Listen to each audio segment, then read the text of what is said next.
So I'm at the 18th annual Dutch Hunters Rendezvous that Wayne Tuttle and his group puts on. And thank you, Wayne, for putting this on, because this is my second time here. I missed the last couple of years, but both times I've had a great time, and I thoroughly am glad I came, and I'm coming again next year. But Wayne, man, I've always wanted to know about the Peralta stones, and you was telling me some things that shocked me about it, because I didn't know that. And with that, man, take it away and tell me about the Peralta stones. Okay, we're going to talk the history. We'll leave some names out because there's some individuals want their names left out of things. There's friends, family names, and I think it's really important to respect their privacy. Now, a lot of this material now is in the Superstition Mountain Historical Society archives.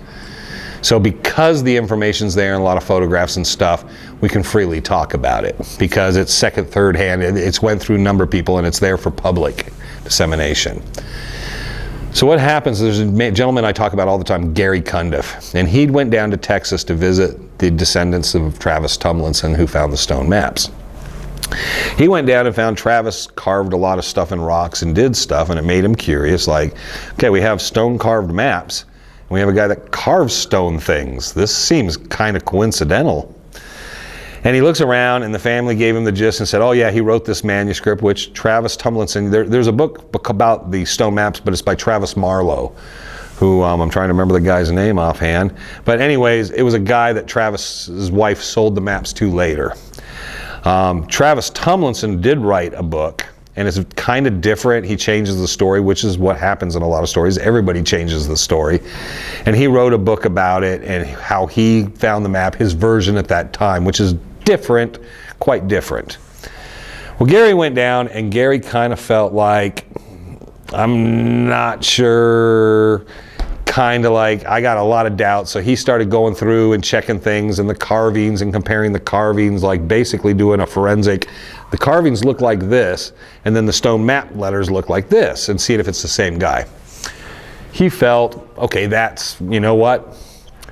All right, I'm pretty sure he did this. So Gary, I'm sure, was about 95% sure he kind of figured. Then he just left the family. He took a picture or two of the manuscript, didn't want the material, just kind of went, okay, BS, and he left. Well, after that, a number of people, when Gary put this stuff out on the internet on the Lost Dutchman Mine Forum, and he was publishing all this stuff in photographs and talking about the trip, that these other guys wanted to reach out to the family, so they started trying to call and meet with the family. Well, after we did the Legend show, there was a gentleman went out there and made contact with the family and wanted to meet. He got most of his information from Gary Cundiff.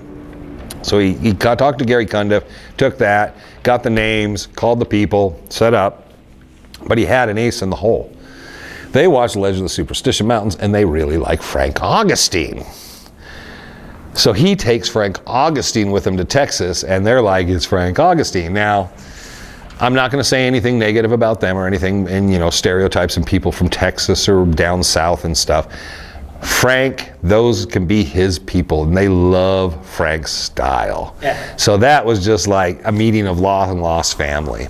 And they had a blast, and they went down, and the family, because they love Frank, and Frank's a TV star, man. They treated him like a movie star. They'd made sure they flew him out. He went to meet him, and Frank loved it, but they just opened everything. Here's Travis's old trunk, here's old Peg Leg's old stuff, here's stuff in the barn. We haven't opened this for our 50 years. And so Frank's taking, him and this other guy with him got to go through everything. Amazing amount of stuff. And Frank came back, and I asked him, and he said, well, it's all bullshit. And I said, yeah. One of the things they found, and there's pictures in the archives, and I had the pictures early on, Frank gave me, was there was a Julia Thomas map. Now, in Orrin Arnold's book, one of his first book, I'm trying to remember what it's called, something gold, he says this is a likeness of what a Julia Thomas map might have looked like. So basically, I talked to Greg Davis because he knew Orrin Arnold, and his uncle was friends with him. He took what he thought what Julia said, and drew a map out of what it could look like. And that's what he put in the book.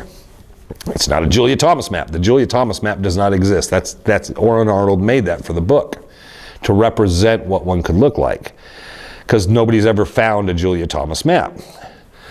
Well, lo and behold, Frank pulls out this leather deer hide map, opens it up, and it's the Julia Thomas map. on leather. And it's like, well, that map doesn't even exist. How does Travis Tomlinson have the original on leather when it doesn't exist? So we realized Travis had traveled through, he'd spent some time in Youngberg, Goldfield, and he knew, he probably had Orrin Arnold's book and some material, and he kind of knew. He knew a number of people associated around here. Charlie Miller, who lived out here. He knew Charlie before he supposedly found the stone maps. And that's in his autobiography. You can tell he knows Charlie Miller. And so he knew people, but this is not displayed in most of the history about it. So the family's take was basic, well, not the family's take. They took him out, and well, after Frank was there, Frank went home, and then another individual. It was a gentleman, I'm not going to use his name either, but we'll call him just Dave by his first name. He went out, and Dave spent a lot of time out there with them, and they got in further and further. There was a lot of video interviews. Some of it's on YouTube. It's hard to find. It's kind of like not, it's there, but you got to know the channel, got to go to the channel. And I think privacy-wise, right now, they're trying to keep the controversy, the family out of this. Some of this, the family names and stuff, maybe, I don't know, and I'll respect that. If I heard otherwise, I would have just said the names just to promote it for them, but I don't think they're looking for promotion out of it. The family sits down and says, here's where the rocks came from for the maps. And they showed where those stones came. They didn't come from Sedona. They didn't come from anywhere in Arizona. They came from Texas. And they took them out and showed them the milling machines that he used to make them. Then they took and said where he buried some of them to make them age and stuff. And they gave him the whole rundown. And the first maps were smaller, more like a small laptop size. And he made those, and those were put in a filling station for like a nickel or something. You could go in and look at them and stuff. And he had other artifacts. He did a lot of stone carvings. That was another thing, is the fireplace. And there's all these things that he carved of different things like Indian heads and different stuff. So anyways, so they're there and they see all these carvings and all this different stuff. Frank had seen it and Dave had seen it there. And the family basically said, well, yeah, he kind of made this stuff, and then he put them in the filling station, and then he made the bigger ones. The ones that are in the museum were the second generation set. Now, after he had left there and made some of these, he went to Oregon, and his daughter said, well, when we were in Oregon, that's where he made the other maps, the priest horse map. And he used my coloring book, and some of that stuff he kind of used it, and he made a witch out of it and changed things on it. But she said that was his template for making it. Well, the other thing they found was a bunch of big white sheets of paper that are different versions of the stone maps. And you can see where he's drawing things in and then changing things, and he's got symbols off to the side, so he's just trying to make a template, a blueprint of what he wants. If you look at the priest horse stone, you'll see where he scratched things in, like there's a heart on one thing and an arrow, and you'll see on these drawings some of that stuff on them, but then for some reason he changed his mind. The family also let us know the first ones he made were not milled like the ones at the museum, the trail maps. He did not mill them like that. They said that somebody else did it or he did it later. They said the first ones were very rough, like the back sides of the maps. So they got all this information, and then there was just a bunch of falling outs, like one person after the other and a lot of things. The family was, I think, believed they were going to get either a documentary film or a TV show. Everything went south on that. Which is unfortunate, but then the problem was in reality television they would have told some completely different wrong story. But the documents are there in the Historical Society. Travis Tomlinson made the maps. In fact, the wife, and it's the same story, but there's a twist to it, is when, I'm trying to remember the guy's name, Clarence Mitchell, who wrote the book as Travis Marlowe. When Clarence Mitchell came down and bought for $1,000, $2,000 the set of stone maps, and Tomlinson's wife is yelling, sucker, it's because she sold him the second set, the one that's in the museum. Because she was saying, I didn't even sell you the originals. I sell you second. Now there's supposedly even a third number of their set that's the same size as the one in the museums. They went to check on that in a room. It had a locked door and someone stole them. They went in and went under the bed where they were supposed to be in a box and they were gone. So we don't know who has, a family member has those, and those disappeared. But that's the utter absolute truth. And the Historical Society has a file now with the manuscript and interviews with the people that were there and interviews with the family. There are video interviews with the family. They have no reason to lie to anybody. Right. Nobody ever really bothered to go sit with them. and say straight out. They went out there and people will sit there, hey, I'll give you $50. Tell me about the story. And they just told them the story that freaking Travis was telling for $50, easy. Well, then just the right guys came out, and Frank Augustine, and they were starstruck. And they said, oh man, well, you're a treasure. You'll see through this. Here, I'll show you. Because Frank didn't believe in the stone maps. Right. So they were like, yeah, you're right, Frank. You're too smart. Okay, here, we'll show you everything. And it just blew open. The problem is, there are people that even if they saw all the material, which there's a ton of material and pictures, they will still make an excuse that they're real. There's a lot of and it's like you can't stop that train. Now the Latin Heart's more ridiculous because Charlie Miller supposedly found it, and Travis says they found it together, but Charlie had it, but all that. But you know, then you find out Charlie knew Travis before he even found the maps. So that's suspect that Charlie Miller suddenly accidentally found the Latin Heart. Yeah. They were in cahoots together. Yeah. Plus, Erie Schaefer and John Burbridge had letters back and forth about, yet there's another map out there. So I think they were trying to generate this and thought they were going to make money. Now, Travis found something in the mountains unrelated to the stone maps. He found some gold. I'm told there was a pocket of concentrated gold that they did very well on. He didn't become a multimillionaire, but he did successful. He hooked up with Bob Garman, who had money. Bob was a shrewd guy, and he benefited from the people he associated with. But as far as the stone maps, Frank has a few little odd theories he plays with, but I think it's just he plays with it for a while, and some of it is almost tongue-in-cheek, so sometimes don't listen to Frank.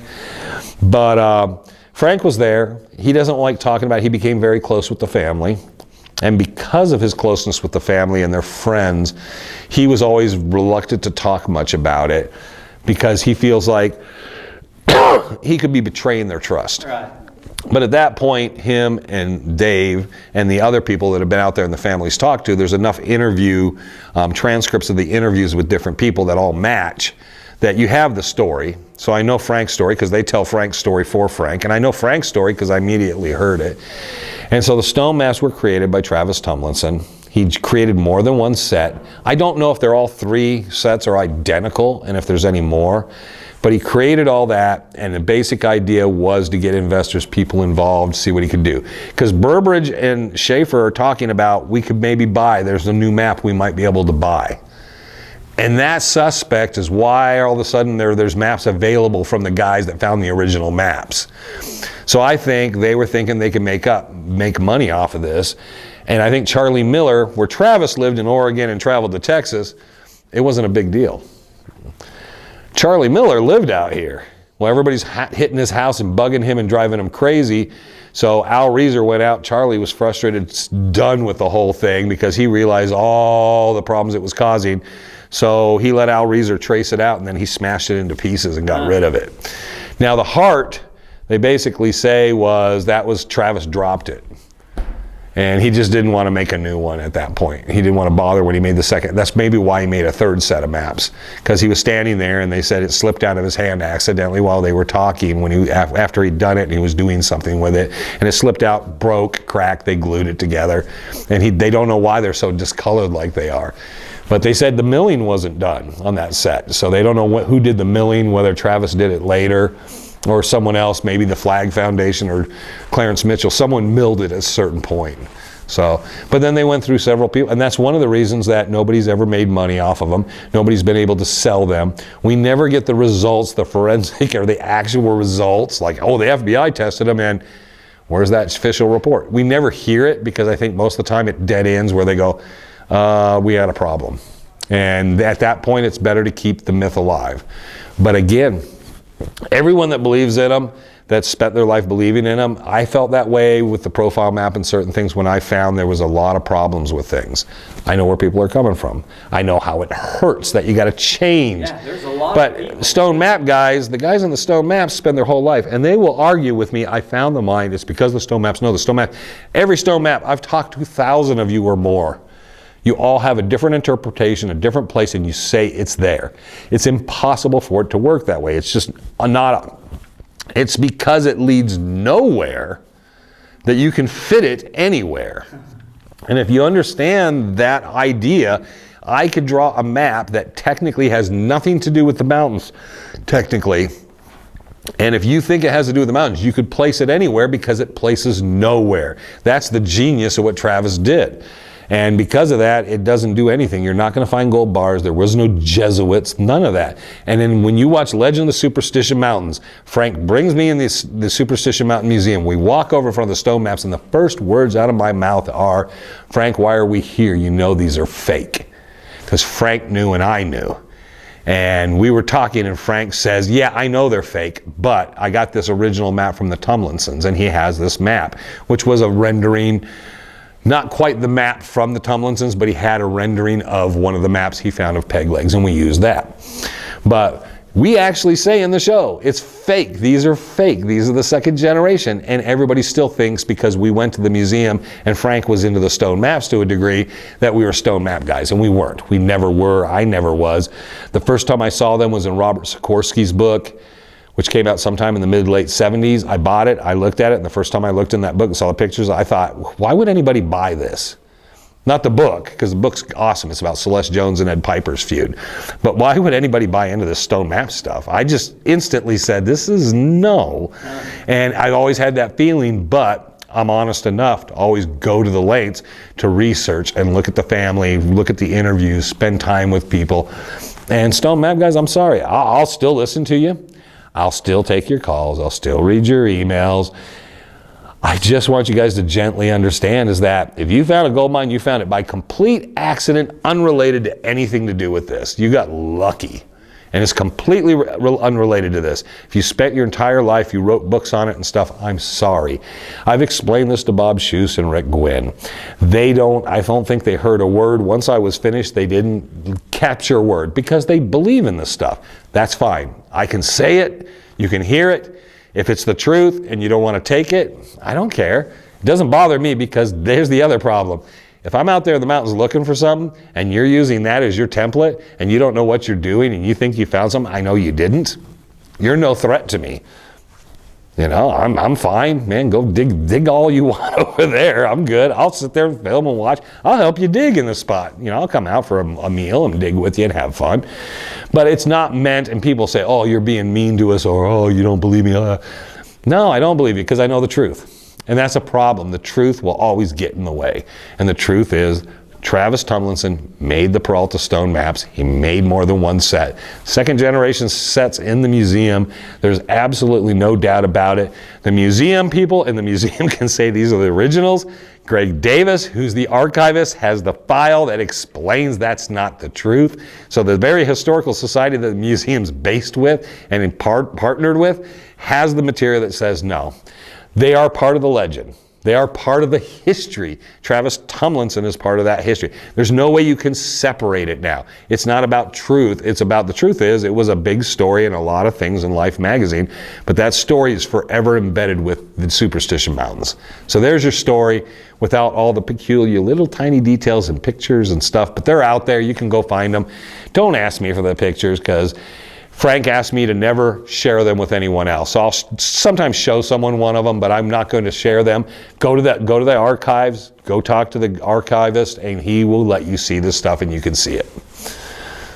Wayne, man, I appreciate that. I just want to say that Wayne is a wealth of knowledge when it comes to the treasure hunting in Arizona, the Superstition Mountains. He's well connected with all the other treasure hunters, with the historians, and I know I wanted to find a document for a mining claim, man, and he was able to pull that up and nothing flat for me, and I was amazed. But he's also got his own YouTube channel, Legends of the Superstition Mountain. Check it out because it's got awesome information. You want to know anything about this, man, there's no better place to get that information than his YouTube channel. And with that, Wayne, man, I appreciate you and thank you. I can't wait to see you again, Terry. You're the best, man. Okay. And that's a wrap.